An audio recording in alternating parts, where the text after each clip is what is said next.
Nije puno testo, to je lagano. Recimo kad pravim kugle za jelku, testo bi bilo... Da, ne možeš recimo za hranu ne možeš. Ne, to nije za jelo, da. Što da ti smjerio sad na pojedine? A pošto nisam imala temperu, ajde. Da pitam... Pa dobro da te spaste. Ajde, da ne spadne, Pa nisam ja... u erekciji. To. Biceps u erekciji. Ja se sjećam se, prošli put je bilo 42. Opa, 44. Ozbiljno? Da, ja. 43, izvini. A bilo 42, brat.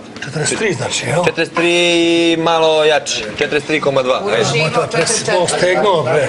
Dobro, ajde, Olabajiću ga je, ti znoj. Ne, ozbiljno. Sad još ja, sad je 44. 44, Saranda Tesera. Imamo drugo. Saranda Tesera. A druga ti je, ovo ti je... Manja sigurno. Manja, jo. I sudija kaže... 43. I po, ajde. Moraš levi da razbiješ. Sjeti, znači mala razlika. Ima male. Dobro, zato što igraš tenis ovom rukom, jel da? A sad? Idemo dalje.